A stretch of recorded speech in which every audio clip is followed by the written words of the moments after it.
Welcome to this week in the world of wrestling.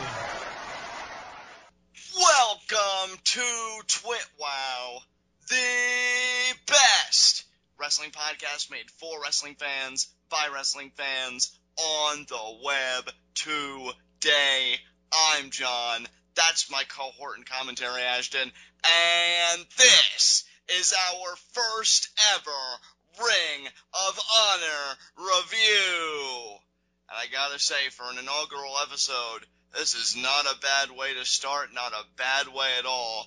We had two really fun matchups tonight, a phenomenal in-ring segment featuring the new undisputed Ring of Honor World Champion, all around a solid hour of television. I think they're really building to their next show, which I believe is July 24th, quite strongly. And yeah, no complaints here. What about you, partner? You know, John, this was a great show, but you managed to completely forget the best part about it. Which was? Adam Cole Bay! Yes, Adam Cole was a part of the main event, which was a phenomenal six-man tag, and normally those are two, words in the same sentence that don't normally go together all that well, but in this case, yeah, it was absolutely so much fun to watch.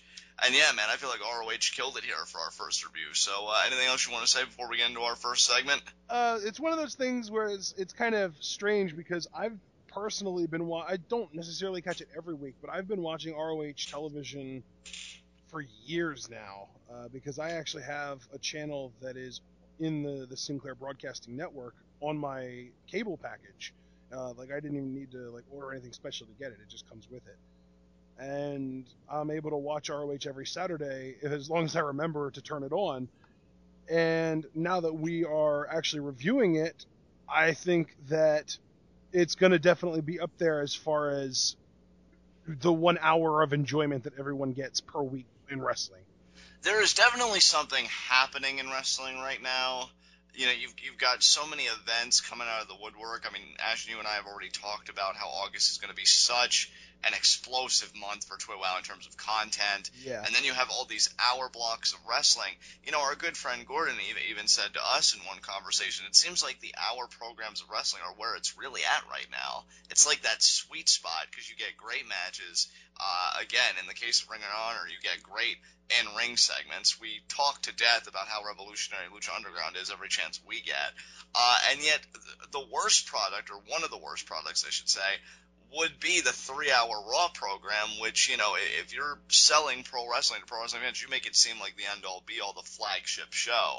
And I just feel like all See, now, if I ever met somebody that I really wanted, that never was a huge fan of wrestling or was a fan back in the 90s when it was cool to be a fan and just fell out of love with it with everyone else that did, I wouldn't even look to WWE at this point. I would look to NXT and Lucha Underground as like an intro course to today, what wrestling looks like today when it's good. And then if they appreciated that and they got into that, then I would introduce them to ROH and New Japan. And if they really liked that, then maybe I would think, oh, well, maybe they're just a wrestling fan. Maybe they'll like WWE too. Right. And, there you go. So, with that said, anything else you want to say before we get into our first segment? No, I just really wanted to kind of emphasize that this was a really good show and that I'm glad that we're finally reviewing ROH. Honestly, it kind of sucks because the day that ROH is, we could have been reviewing it for a lot longer than we have been, but I guess that now its addition to the Wednesday Night Wars and the fact that it's getting a whole lot more eyes on it than just the Saturday Night Sinclair Broadcasting spot kind of means that it's more relevant in the world of wrestling now. This is called This Week in the World of Wrestling, but if you manage to be around or download or save in some way the first ever episode of TWitWoW, I said that this is called This Week in the World of Wrestling only because This Week in the relevant world of wrestling wouldn't be as catchy of a name, which I actually said that as an explanation for why we didn't discuss TNA back then, and that was in 2011, I think.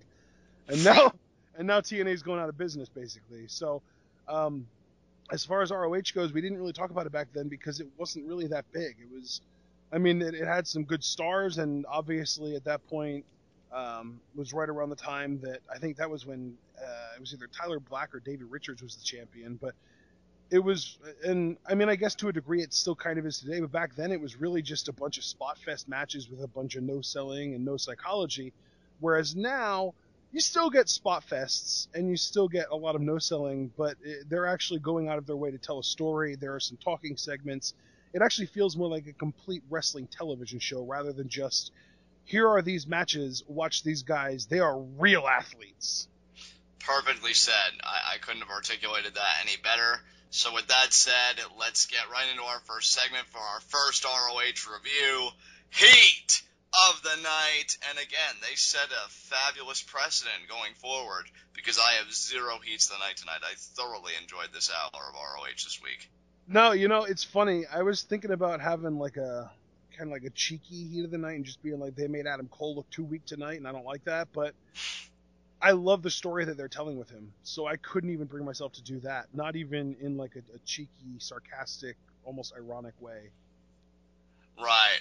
So you have a clean slate as well, then. I do, and I think this is actually the first new series in TWitWoW that we've ever started with a completely clean slate. I feel like every other show that we've ever done for TWitWoW, the first episode has always had at least one Heat of the Night.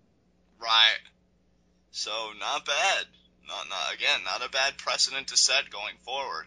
So with that said, guys, let's not delay it any longer. Let us get right into our Ring of Honor review. And Ashton, brother, how do we open this one up? Well, when the show first started, we had just a quick recap of Lethal versus Briscoe at Best in the World, which we did live reactions to.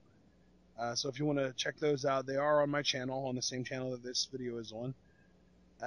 So that was pretty much what they opened with, but then we go right into a cold open with a match. It's Watanabe versus Dalton Castle. And it's really cool because this entire show only had 2 matches on it. This was the first match, and it was a solid, I would say maybe 8 minutes if I had to guess. Told a good story, got both of the guys over, but got one of the guys over the way that they want him to get over.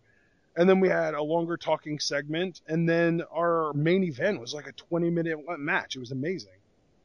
Yeah, this is a really solid opener, and in fact, before I really get too deep into that, I should mention, you and I were having a conversation before recording, and you really liked ROH's card structure for tonight for their television program. You actually said that you would like to see Lucha Underground maybe pull a format like this one week. Yeah, maybe it's just here's the thing. Lucha Underground, I complained for a while, they only have 3 matches on every show. And then they did the all night long where they had 1 match on the show, and then they had another 3-match show, and then this past week they had a 4-match show. So they are changing it up at least a little bit, but what I really was hoping for was, like a 2-match show where you get a good long storytelling match, and then an amazing main event that blows people's minds. And that's exactly what ROH did here. And I don't know, I'm sure that Lucha Underground has had a 2-match show before, and I just can't think of it. But the most prominent number that always comes up for the match number in Lucha Underground is 3. They always have 3 matches. Right.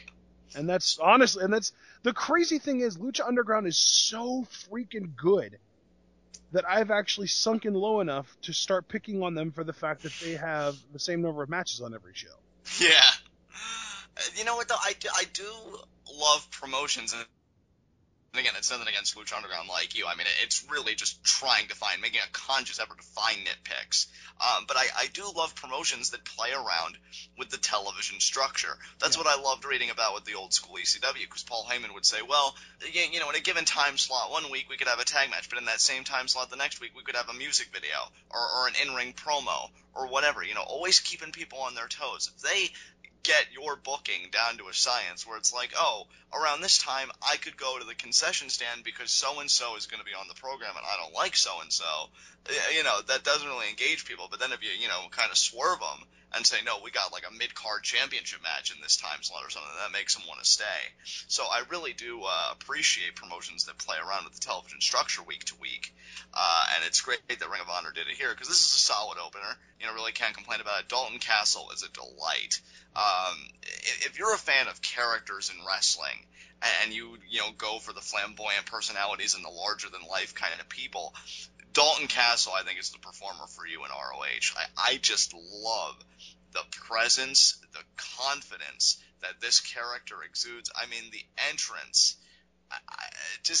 coming out looking like a peacock and stepping on your servants and using them as human stairs. Hey, they aren't servants, they're his boys. They're his boys, but and we'll get to them a little bit later in the post-match. But then, you have him in the ring. Now, granted, I missed the first few minutes of this match because we had some technical difficulties, but, I mean, I did see, the final few minutes, and I did see him compete against Silas Young, at best in the world. The guy knows a variety of suplexes. He's quick on his feet. He's got, a great in-ring style. And he wins this match here with what looks like a airplane kind of face buster. What I have it listed as is a spinning wheelbarrow face buster. Yes, that's perfect, because that's exactly what it was. Yeah, got Watanabe, clear on the face and pinned him for 3, and Dalton Castle wins this match, and it's a great win. And I see a lot of potential in this character. I really do.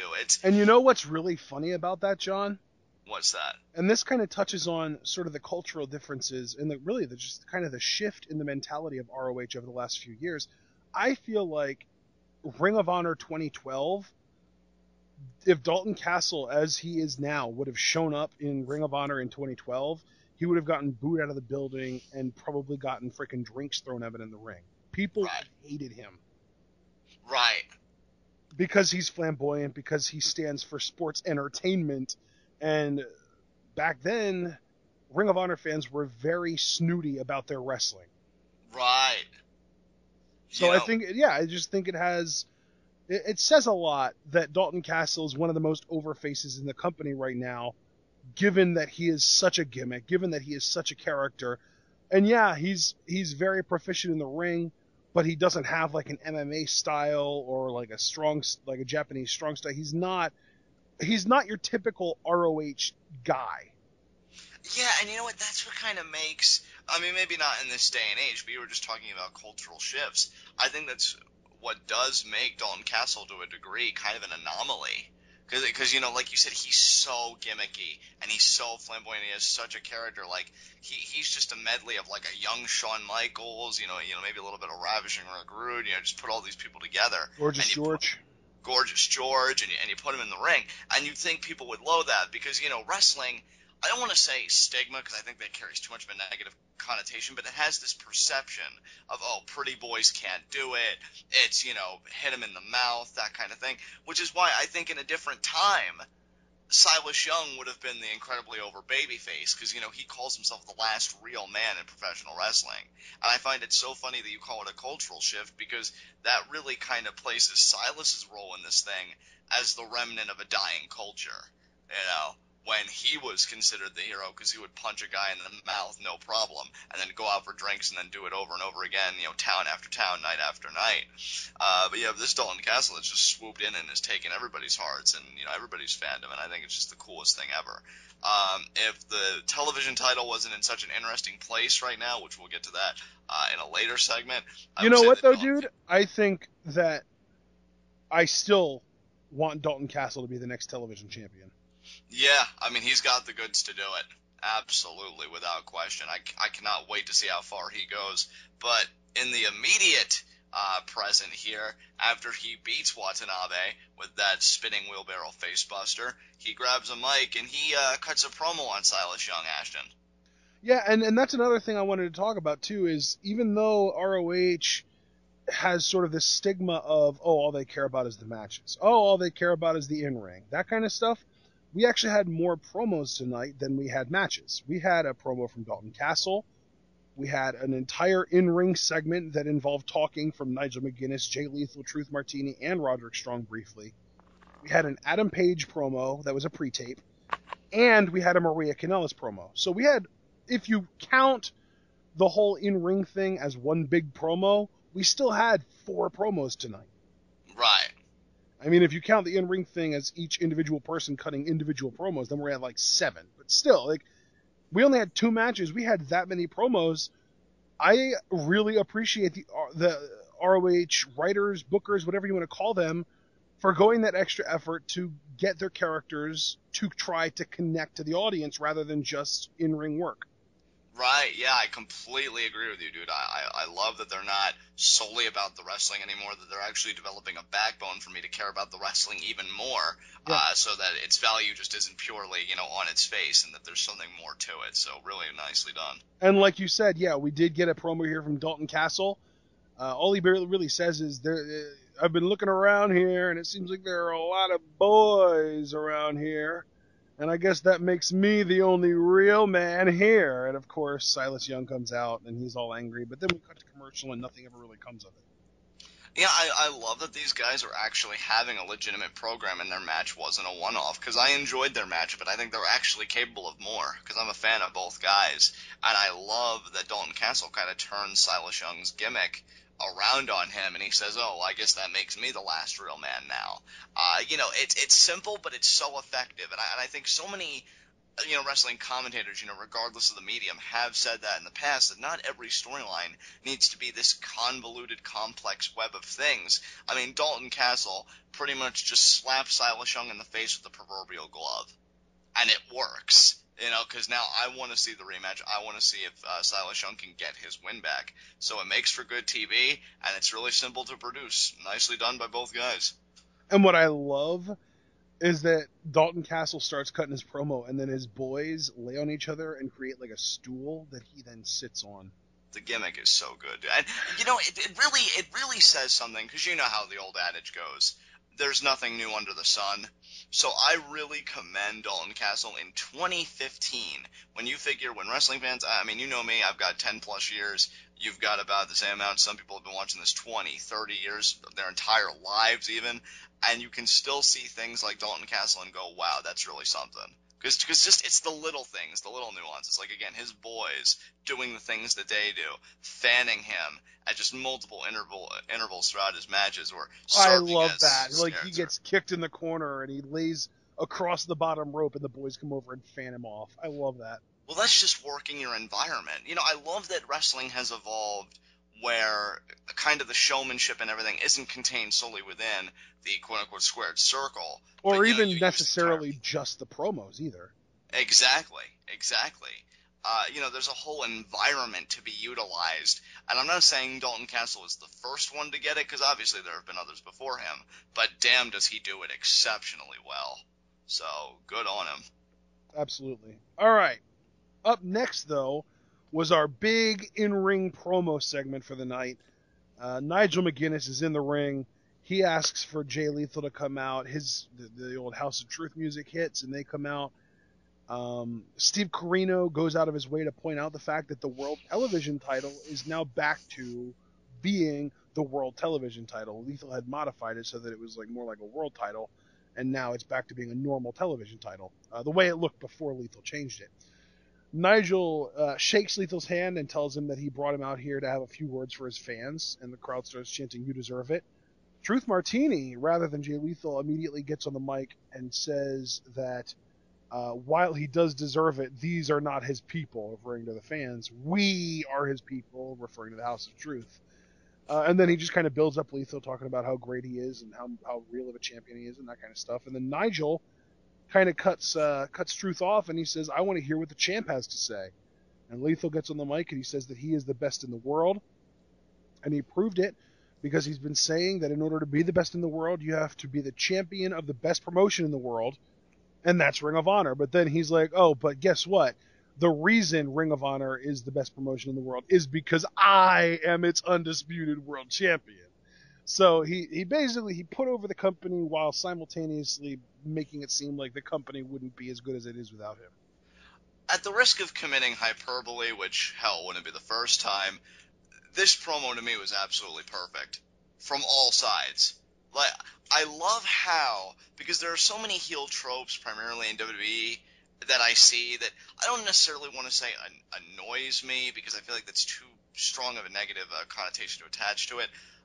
But I just kind of get resigned to it. You know, I get bored with it. Like, normally, if fans are, like, chanting something, you know, usually just be like, oh, shut up, this and that. No, Jay Lethal and Truth Martini confront even the most positive chants head on, internalize them, and then work them to their benefit. And then you have Jay Lethal get on a microphone, and he just slays it. And I'm so glad you made reference to that particular line, Ash, because that was my favorite. That was my favorite, because you keep the credibility of the brand that you work for, which you're supposed to do, because, you know, you're selling it. You're kind of the image now as the world champion, but you say it's only gotten to this place because of me. So he's straddling that line between, okay, I'm selling the promotion and I'm getting my heat. I felt like this was masterful mic work, and he didn't even say anything overly complex. The promo, wasn't profound, or dare I say even really powerful. I don't really think, powerful is the right word. It was effective. Yes. I think it had a purpose, and it achieved that purpose brilliantly. Exactly. This was an excellent promo, dude. Yeah, I really enjoyed Lethal's mic work here. The thing is, this is where Nigel kind of steps in. Right. He asks Lethal which title, now that he has both of them, which title he plans on vacating. And he says, are you gonna give up the television championship now that you're the world champion? Or, since you've been saying this whole time that you wanted to make the television champion worth as much, if not more than the world championship, are you going to vacate the world title? And Lethal just straight up says that he doesn't plan on giving either one of them up because he earned both of them, and he is not giving either one of them up. He considers himself to be the undisputed champion, and he can't consider himself that if he gives one of the two up. So Nigel tells him that because the two belts are different entities, that Lethal might have to defend both of them in different matches. Now, we already know he's going to be defending the world title at Death Before Dishonor against Roderick Strong, but now next week, the television title needs to be defended against Mark Briscoe. So this obviously pisses Lethal off, but he does agree. And he says that he's going to destroy Mark Briscoe. And then as soon as he starts talking about Roderick Strong, Roddy comes out. And I love Roderick Strong to death, but he said literally nothing here. He literally just said, I'm going to beat you. Yeah. More or less, I mean, that's exactly what he said. And really, just to make one final point about Lethal, again, he goes contrary to what I've come to expect, at least, again, if we're talking about within a WWE mold, from my heels. He could have, and don't get me wrong, Jay Lethal was not happy about this. Okay, it's not like, he was crapping rainbows at the idea of, I get to compete twice, so the show's going to be all about me. No, obviously, he was discontent with it, but he owned up to it and he embraced the challenge. I love that. Air your grievances, but then lace the boots up and get the business done. It's 2015. I love the idea that a heel, can simply be a heel because he's better than the people around him. I mean, isn't that, what some of the best heels are in real life, when you're around people that you just feel like are surpassing you at every turn? And Jay Lethal was kind of the embodiment of that for everybody that shares that locker room with him as a dual champion. And I love it. I love that he's got that swagger, that credibility as a champion. It's just, I'm telling you, man, seeing this tonight, I was already happy for Jay Lethal before. I had best in the world when he won the world title.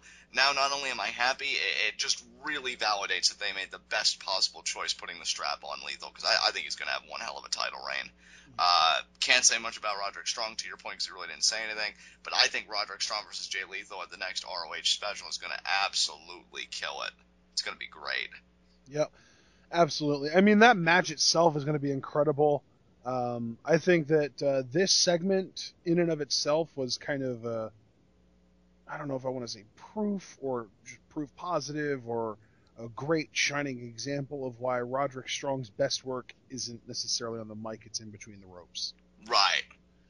Right. I'm not trying to say it was a bad promo by any means, just that it was an empty promo. He came out and said, you're walking in as the world champion, but guess what? I'm walking out as world champion. And there was like this big build-up, and then all he said was what everyone expected him to say. Right. I think it would have been cool if he would have been like, you're walking in as the world champion, but when you walk out, you're just going to be the TV champion again. And that again shows, and I don't say this in a negative way, please understand, but I think again that shows where ROH is kind of distinct from everybody else, because again, Roderick Strong, at least in the confines of ROH, doesn't need to be even a competent mic talker, in my view, when he wrestles the way that he does. Right, and that's my thing too. Like, that's why I love Lucha Underground so much, because they have guys that can talk. I mean, Dario Cueto, Conan, Johnny Mundo, they have guys that can talk there. But the guys that can't talk, they don't let them talk. I don't even know if I should say they don't make them talk. Right. So that's just one thing that I definitely give Lucha Underground major credit for, is that they don't need everyone to be able to talk. Prince Puma is your champion, and he has not spoken a word yet because he has a mouthpiece in Conan. It's beautiful. It's absolutely beautiful. And, Roderick Strong is a beast between the ropes, and that's what he needs to be in Ring of Honor. I just think, if say he was to be another one that WWE would scoop up and bring to NXT, I remember Sami Zayn said the biggest thing he learned, from being on the independent scene, he never really had to refine his promo skills. WWE, that was one of the first things he really had to grasp and grapple with if he really wanted to be a well-rounded performer within the system. So, again, it just shows you that dichotomy between like an ROH mentality and a WWE mentality, and Roderick Strong is thriving where he is, and again, I just can't wait for that world title matchup, because it's just going to be a phenomenal bout. And I think that's a major weakness of WWE, because I get that the top guys should probably be able to talk an arena into their seats, but like, when you're building up a monster, you don't want them to talk. And especially if they're not great at it. Like, Baron Corbin should not have spoken a word yet. Right. Ryback, for the longest time, went without talking, and he got massively over until he started talking. Right.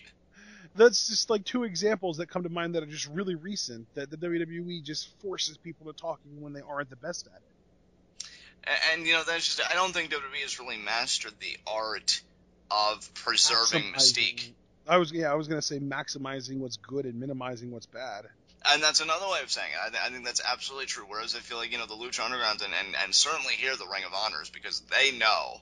I think when you give Jay Lethal as much mic time as they gave him, not even so much the mic time, but allowed him, had the confidence in him to say what he needed to say, with the confidence that he needed to say to really sell the fact that, yeah, I am the man, and every show that I'm on now is going to be the show because I'm headlining. And Jay Lethal's an excellent talker.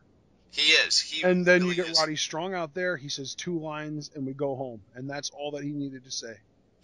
And you know what? In a way, Ashton, it kind of works, because Jay Lethal in the heel role, you expect him to run his mouth. You expect him to really cut a promo, driving Roderick Strong into the ground. But Roddy, in return, is going to drive his knees into Jay Lethal's back. And that's what people are looking for. Yeah. So in a way, it actually kind of works, I think, to ROH's benefit, where Roderick Strong not being the strongest on the mic isn't really a deficiency to the overall feud. So, yeah, looking forward to it. Absolutely. All right. That being said, let's move on. Up next, we have Inside Ring of Honor with Mandy Leon. We get some highlights from the Best in the World pay-per-view that we just got done doing live reactions to. Specifically, Jay Lethal versus Jay Briscoe, the main event. We got some highlights from that. And then Roddy Strong. She points out that Roddy Strong won a triple threat match to become number 1 contender. And he cuts a really basic promo about being number 1 contender and how he's going to win the title. And then we get an Adam Page promo, because he is facing next week Matt Sydal. He calls Sydal a fair weather friend, I believe he said, regarding H. Yeah. Yeah, so that match is going to be bonkers, and I can't wait for it. Yeah, Adam Page is really something. I cannot wait to see that, because I've been looking forward to seeing him compete more on a one-on-one basis. He really is. He's got the look, he's got the in-ring, he's got the talking, he's got the acting, he's got everything. That's another guy that I'll save more of my talking points about him next week, kind of save content for future reviews when he takes on Matt Sydal. But yeah, much like Dalton Castle, I see a huge upside in Adam Page. Huge. I think if Adam Page was like 6'2", he would have been in WWE by now. I would have to agree with you there. Because, everything else about him is so on point. And, the only real deficiency that this kid has is height. And he's 5'11", so he's not that short. He's just short by WWE standards. Exactly. So disappointing. So frustrating. All right, up next was our main event already, but it was an amazing 6-man tag between the Kingdom and the team of Michael Elgin and ReDragon. All right. Well, before the match starts, though, the Kingdom come out, and Maria gets on the mic to have a little bit of a talk with Adam Cole. Baby. Yeah, I like the Kingdom. I like Maria, but she had a lot of nerve here. She referred to herself as the leader of the Kingdom. To quote Tyler Breeze, "Excuse me?" I don't quite understand. She said that she doesn't blame Adam Cole for the loss that they suffered against the Bullet Club at best in the world, and that she believes in him, and then they have this group hug.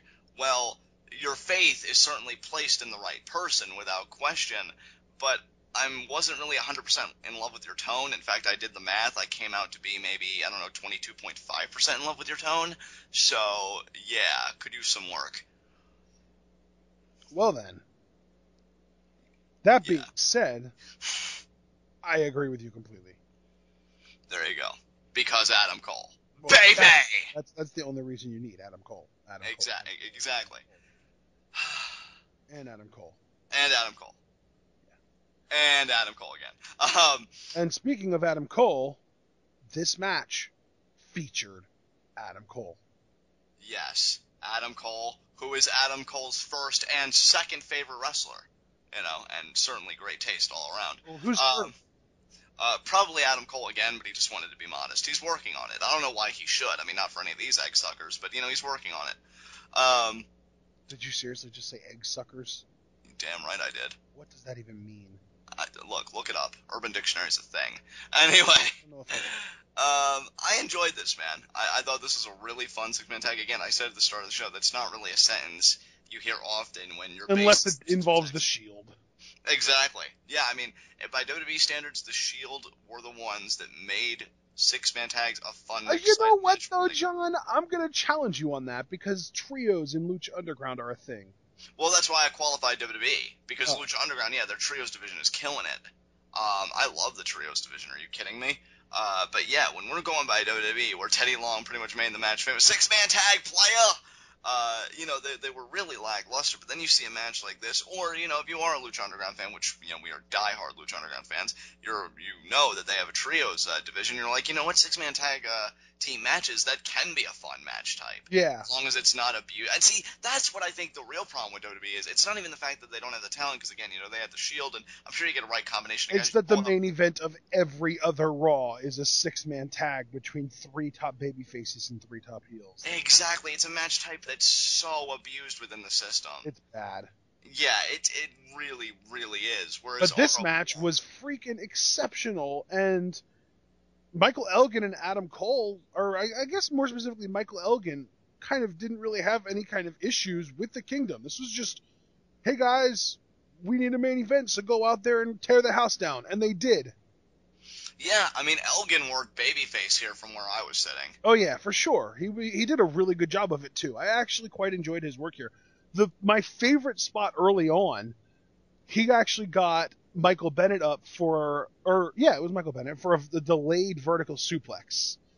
And Adam Cole gets in the ring and kicks him in the gut, turns around, Adam Cole, bang, bang, gets out of the ring, turns around, and he's still got Bennett up because he flinched a little bit, but then he lifted him back up. Then you get Taven do the same thing, kicks him, turns around, gets out of the ring, and again, Elgin keeps him up. Well, now they're both pissed, and they both get in the ring. ReDragon gets in with them, and Kyle O'Reilly locks in some kind of a modified Fujiwara armbar. Bob Fish locks in some kind of a weird half Boston Crab. And all the while, Elgin has had Michael Bennett up in this delayed vertical suplex the entire time. The crowd didn't even continue to count. I think he might have had him up there for close to a minute. And then he finally drops him down. Insanity.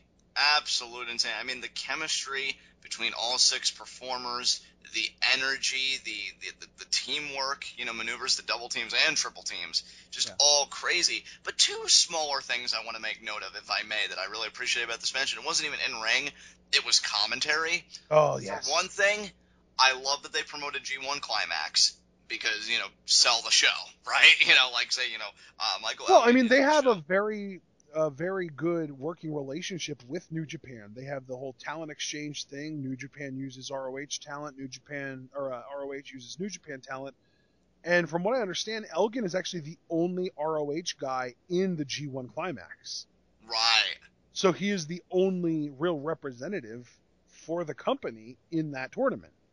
And see, that all works out so perfectly to me, because you have that one thing, and then the second thing I wanted to mention, because on the subject of Michael Elgin, we know that, recently, as far as our viewing experiences go, he was working heel, and there was a bit of talk, among certain, ROH fans, what is this all about with Michael Elgin, his change in style, everything else, and I think one fan said it best when it's like, well, the story is, Michael Elgin's kind of fallen out of love, I guess, with pro wrestling. And commentary even said that, Michael Elgin, you could see, he's having fun in there. It's like he's fallen in love with what he's doing right now. And I love that because, working babyface, he's on the tear. He's imposing his will on everybody. He's in the G1 Climax. So it's really fitting that he finds that love again, and that's kind of the babyface story we're telling. I love it, because even though Michael Elgin, to me, at the end of the day, isn't the focal point of this matchup, I still felt like he came out of it looking pretty significant, given how he worked and the things that commentary said.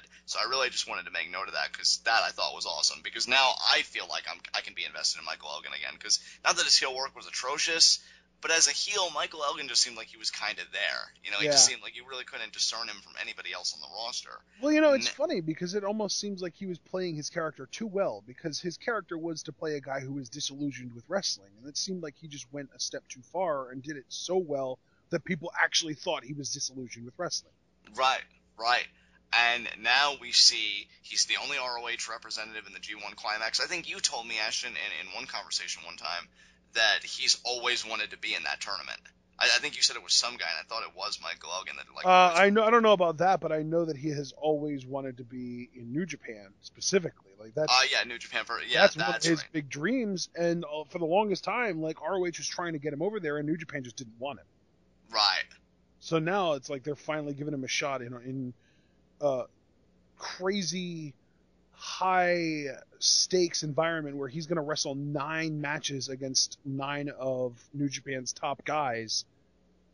And it's almost like, the way I see it is, it's almost like a tryout where if Elgin puts on some show stealers that the crowds get super into, New Japan might actually put him into a storyline or 2.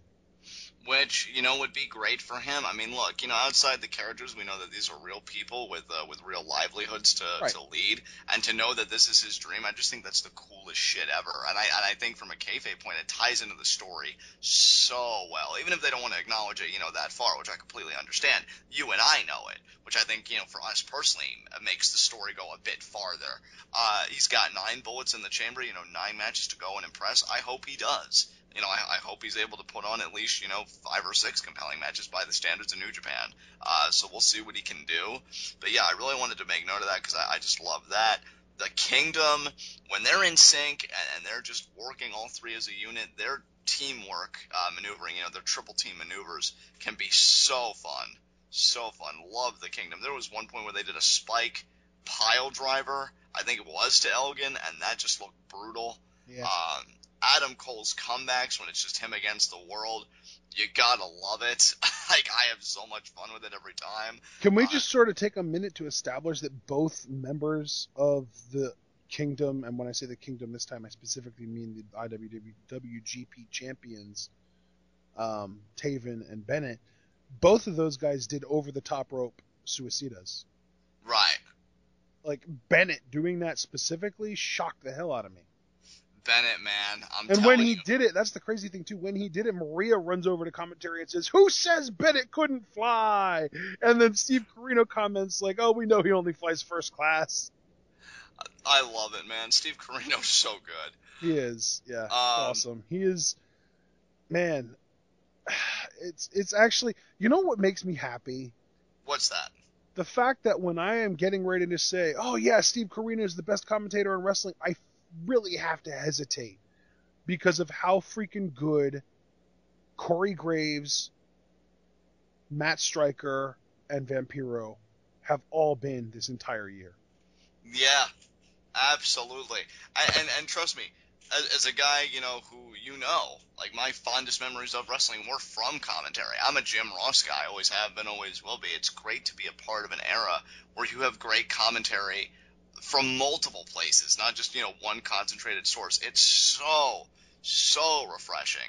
And yeah, Steve Corino, man, is awesome. Yeah. I hate BJ Whitmer's face. Like, at that moment, I fell in love because I'm like, he used face in a derogatory context. I'm in love. So, it totally works. I mean, let's note, though, we've been giving a lot of love to the Kingdom. Let's note that once ReDragon, or one of the members of ReDragon, got tagged in, and then the other one followed suit, because apparently there are no tag team disqualifications in ROH for being in the ring too long when you're not the legal man. They destroyed everyone. 2-on-1 after 2-on-1 after 2-on-1. Like, they were pulling a Shield. They were making a numbers game where a numbers game shouldn't have existed. Exactly. And they actually do pin Adam Cole. I think it was Kyle O'Reilly representing ReDragon, right? That pinned Adam Cole after chasing the Dragon. Yeah, exactly. They hit chasing the Dragon, yep. Which, I don't want to make too much of that. I don't want to make this an actual talking point, but I found it funny that Kyle O'Reilly was the one giving the pin, because I think it lends credence to your point, Ashton. Maybe Kyle O'Reilly being primed for that future ROH World Title contention kind of spot. You never know. Yeah, you never know. I think it's still a year or two away, but I just like that they're keeping him strong. And that's a great thing that ROH does. Like, that pisses me off so much about WWE, where they have a guy like, take Big E, for example. This dude could be a main eventer instantly with the right push, and they know that, but they still bury him at every chance they get. Like, they make him look like a goon, and every time they do, it takes away little by little credibility. And now, like, if you bring up Brock Lesnar and you say, oh man, I want to see Brock versus Big E Langston, the first reply is, oh please, Brock would kill him. But 2 years ago, if you would have seen Big E on NXT, I don't think that same response would have been had, because NXT was using him well, and WWE did a really shitty job of protecting his credibility. Whereas with ROH, Kyle O'Reilly's credibility is being protected now, even if he's not going to be in consideration for a world title for another year or two. And it goes back to what I said on one of the earliest episodes of TWitWoW. You are what you're booked. Right. Big E is booked like a joke, so people are going to take him as a joke. I used to think, and I'm saying I used to think, I don't want to blame anybody, I used to be in that boat, that, perception really was reality in a lot of cases, or perception wasn't reality in a lot of cases. But now I realize, especially in the entertainment industry, how true that is. Yeah. And, WWE, I think, I wish they were more self-aware about that fact. ROH is, and you could see how they, protect Kyle O'Reilly. You could see with how they booked Michael Elgin tonight. They're thinking, okay, Michael Elgin's in the G1 Climax. He's our only ROH representative. We've done this whole story with him where he's disillusioned with wrestling, to use Ashton's term. Let's get him back. And in one matchup, I feel like I can rally behind Michael Elgin again. Yep. So I gotta give ROH credit there. And then let's talk about the only person that really matters, Adam freaking Cole. That's right. Baby. Yep. Where after the match, he raises the hand of ReDragon and he walks out on the Kingdom. And I like that, because normally in a context like this, when you have the team kind of have the whole quote-unquote family meeting and, Adam Cole eats the pin, you would have had Bennett and Taven kind of put the boots literally to Adam Cole. But no, it's Adam Cole who walks out on them because he's just so much better than everyone else. So, yeah, I loved it, man. I love all the story that's going on right now. Yeah, it's crazy. Again, I hate to keep doing this, but it's probably going to be happening for at least the first couple of months of us reviewing these shows. Go back 3 or 4 years in ROH, and there was nowhere near this level of storytelling. Right. Like, the most complex story that ROH told in, like, the 2009 to, like, 2013-ish age was Davey Richards versus Eddie Edwards, master versus student. Like, that's as complex as it got. Right. I guess you could say Kevin Steen versus El Generico, because they were best friends that broke up. But, again, that was more really just a hate feud than a story being told. Right. Exactly. Whereas with this, they are telling a very compelling story with Adam Cole, and he hasn't said more than 2 words yet. So, like, they're doing a great job of telling a story with him, but they're doing it in a way that doesn't require the constant promos. Again, another lesson that WWE needs to take a note of. And one thing I gotta give ROH credit for, and again, I don't want to read too much into anything, but I just think it all works, even if ROH means for it to or not, because Adam Cole did recently return from an injury. Yep. So you can kind of make it where, you return from an injury, you gain some perspective when you're on the shelf and you become a fan again for that brief, moment of time. And by fan, I mean, like audience member, you're sitting at home and you're watching. Yeah. And, you just think, well, I love this. I love the idea of competing. It's not all about me. It's about my, my love for this. And, again, I've even said if Adam Cole does go full-blown babyface, that's clearly where this is going, I still want him to say his name at the most inappropriate times during matches. I still want him to be the same Adam Cole, just directed towards the heels. Right. And that's another thing that ROH does a really good job of doing is character consistency. Whereas when WWE has a hot heel act that gets over as a babyface, they'll either double down on the heel tendencies to make the crowd hate them, or they'll turn them babyface and strip away everything the crowd started liking in the first place. Exactly. And with ROH, they know when they have something good on their hands, and they capitalize on it. Definitely. Like, if Jay Lethal were to ever turn face during this run, which I'm not discounting the possibility, but I do doubt it, but if he were to turn, I would still expect the same confidence. I would still expect, the same chip on his shoulder. I would still expect the same Jay Lethal, but just it would be changing the target. Yeah, with more fan appreciation rather than deprecation. Exactly. So, with that said, Ashton, I've got nothing more to say about the main event. If you've got any other remarks, we can have it out, but I'm good. No, I mean, I just really enjoyed the match. I enjoyed this entire show from beginning to end, and to those of you that aren't watching ROH, I would definitely recommend it. I think that ROH is somewhere in between NXT and Lucha Underground as far as quality goes, which is a good thing, because it's always good to have that competition, and even though it's not direct competition, because, again, you can watch ROH on Saturday nights, just like what we're doing.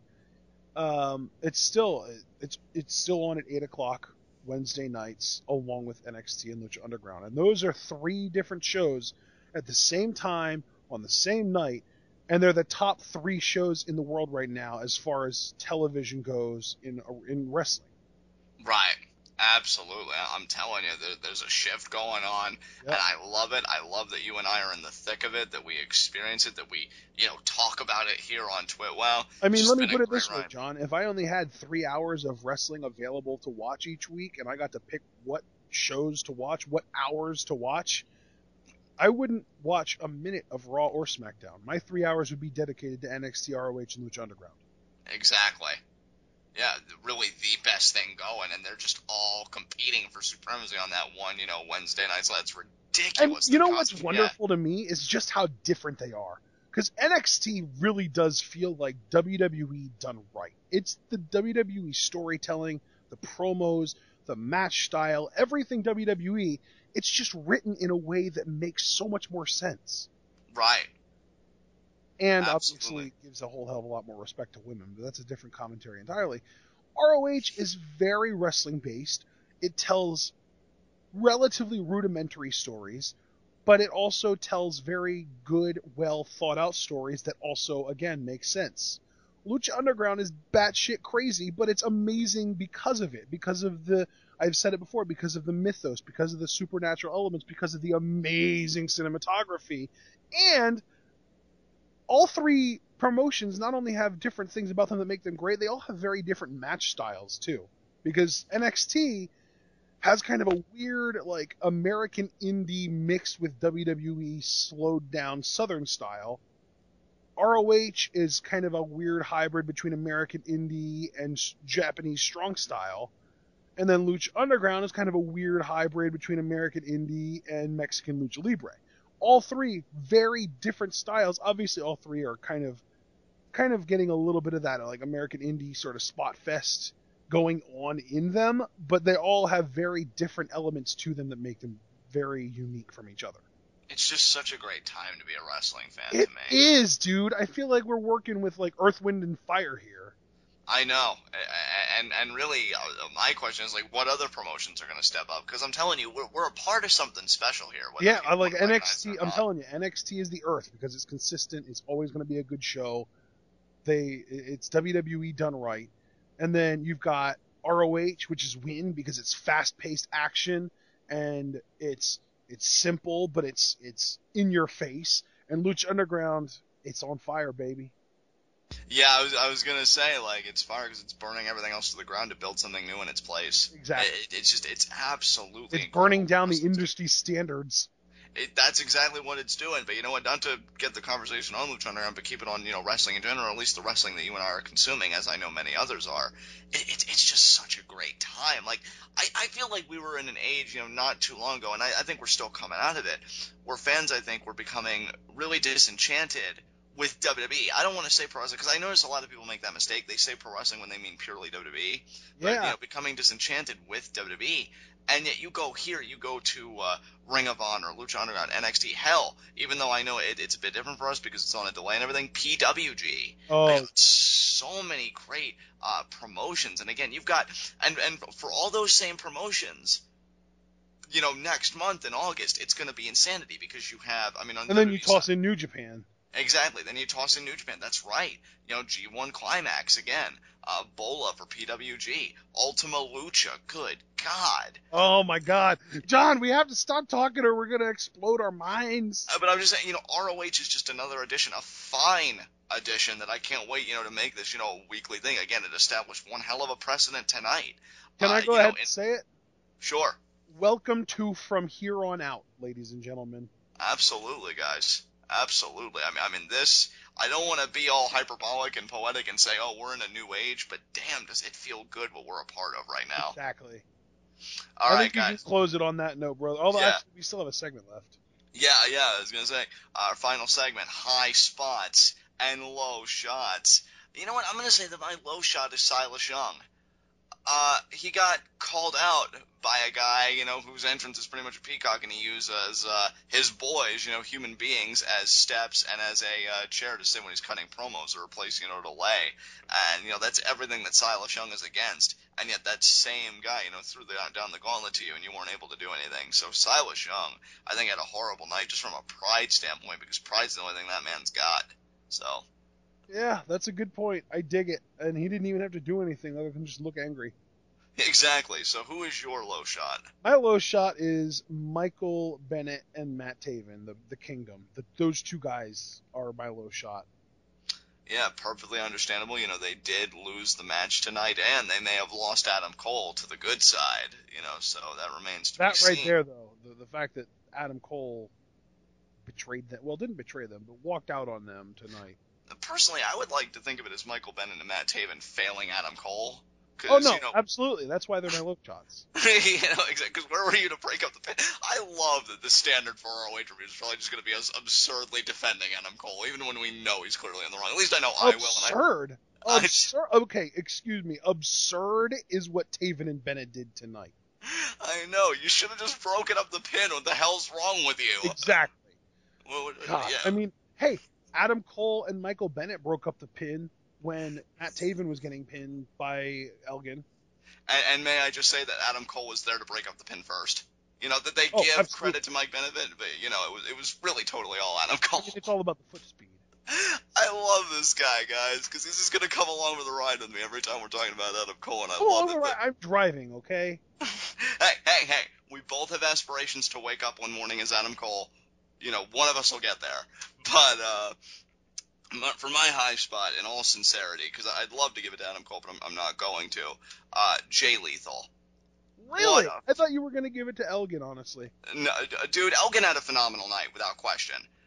Jay Lethal, though, is the champion now, and ROH is growing because they're on Destination America. Their perception has changed so much over the years. And he's kind of the face of the company now, isn't he? He really is. Dude, he pinned Jay Briscoe. That to me says everything. When this guy had over a 2-year, I don't know if undefeated streak is the word, but he went without being pinned or submitted for 2 years. So I would call that undefeated.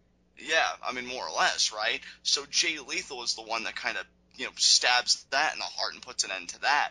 Jay Lethal is on top of his game right now. I thought I saw something special in Jay Lethal when he was doing his whole Macho Man gimmick, and then the whole Ric Flair segment he had that was probably one of the most legendary segments that Impact ever produced. And now he's really come into his own as a world champion, which, to echo the crowd sentiments, he certainly deserves, and he is carrying it like a boss. I mean, all the respect in the world to Jay Lethal. I think he's going to make one hell of a champion, and this starting promo tonight, this first formal address as the champion, he killed it, dude. He had an amazing night tonight. Yeah. Really look at the bigger picture.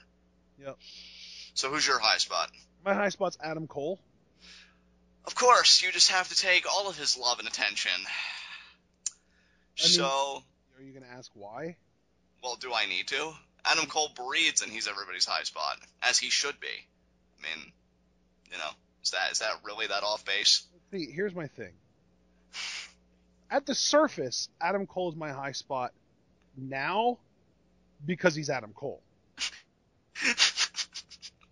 But there are two other reasons. Okay. First one being, I wanted to make Adam Cole my high spot tonight to establish that no matter what in the future, every week, Adam Cole is my high spot. I just want that to be known so that I can give a secondary high spot as my actual answer for high spot from now on, because then everybody will know that that's my secondary high spot, while Adam Cole is my only true high spot. That makes too much sense to me. But then, third of all, my other reason is that, yeah, sure, he got pinned, but what he didn't do was betray his morals, which he has because he's Adam Cole. Baby! Exactly. So he's turning face, which is huge for him, very good for him, because we have a heel champion. Oh, I know where this is going. Exactly. I'm going to try and ask this question with a straight face because you have me dying right now, because I'm already going to love all of these ROH reviews, especially ones where Adam Cole is kind of at the epicenter, which, let's be honest, every show he's on, he is the epicenter. He doesn't even need a show. Every show that exists that he's on the roster, if he wasn't on the show, the entire show revolves around wondering why he wasn't on the show. I was just going to ask you anyway, when he's not on the show, what are you going to do about high spots, low shots? But I think you just answered my question. Oh, no, he'll still be my high spot because that week we'll know that show wasn't as good for him not being on it. Oh, my God. We just need Adam Cole t-shirts, man. We need to go on ROH.com, just get our t-shirts and just be done with it. But, yeah, I mean, and in all seriousness, he has come back from an injury. It's great to see him back in his element because you see him tweet about this business and support his friends like Kevin Owens and others, and he just loves his business and everything. Do you want to know who I like, or who I guess I should say I even love more than Adam Cole? Who's that? Brock Vaughn, baby! Oh, look at what you did there! In fact, it was so funny because I saw Adam Cole talking with Kevin Owens, and Kevin Owens shared a photo that he was holding against Adam Cole, and it was at a Force One show because I could see the Force One logo. I thought that was that's cool. Awesome. Yeah, I thought that was so cool. I don't know if I was at that show, which shame on me for not attending every show that Adam Cole was a part of in the history of ever. But if I can talk to you anymore. I know, right?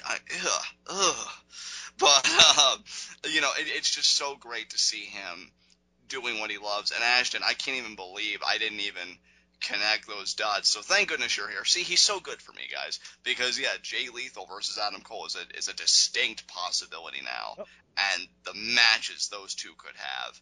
And I'm not even just talking about in ring, the promos they could cut, because we know Adam Cole can deliver on the mic. And yeah. I mean, he doesn't even need to say anything other than Adam Cole, baby, and suck my dick. He's got a great promo. Exactly. We'd be raving over it, and we'd be like, oh my God, Adam Cole next ROH promo World of the Champion. year. Exactly. See, because that's just how Adam Cole functions. See, you guys need to understand, this world is populated with losers. And Adam Cole recognized that tonight when he left the kingdom high and dry. Adam Cole is one of the few winners we have, so we need to protect him with everything, because he's far more valuable than the rest of us.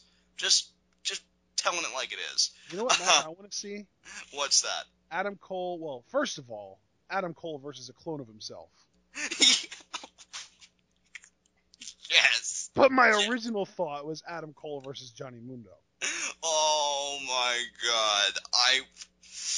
That might be the only match where I would be just a little bit torn. Just a little bit. I'd still probably go Mundo in the end event. I can tell you that I would, but it would sting, and I think that says a lot about how much I love Adam Cole, because on TWitWoW, guys, which all of you guys should check out, I'll, do the plug preemptively. I did a post where Johnny Mundo, scorched Seth Rollins in an interview, and I'm a huge Seth Rollins fan, but yeah, that's easy. With Adam Cole, not so much. I love the guy. I think, my personal interactions with him in Force 1 and just how great he is as a character in general. Guy has a direct line to my face. Every time he says his name at a most inappropriate time, like, kick to the gut, Adam Cole, baby! It's like, why? He doesn't need to justify it because he's Adam Cole. That's right. So perfect. That's right. So perfect. Take us home, John. Yeah, exactly, because I could talk 2 more hours about Adam Cole, but I'm not going to, because we're going to wrap this up. This has been ROH. This has been TWitWoW, the best wrestling podcast made for wrestling fans, by wrestling fans, on the web today. I'm John. That's my cohort in commentary, Ashton. Guys, be sure to comment and subscribe on YouTube. And what you want to do in the comment section. You want to praise Adam Cole. You want to talk about how much you love Adam Cole. So go ahead. Go nuts. Tell us why you love Adam Cole. Be sure to take the conversation over to TWitWoW, an amazing pro wrestling group on Facebook. Don't worry. A lot of Adam Cole fans there as well. But I get it. If you don't want to share all that love with Adam Cole, if you find it a bit cultish and creepy, I get it. If you want to be a bit more reserved, Ashton has made a TWitWoW subreddit where you can talk to me or him on any subject pro wrestling. You can create any thread you want or comment on our reviews there. And we will see you again. Actually, I'm not mistaken, right? For our Monday Night Raw review, we have nothing Sunday, correct? Yep. All right, we will see you again for our Monday Night Raw review, where Kevin Owens will once again show John Cena why he is absolutely superior. Because he's a father, damn it! Until then, tune in and peace out.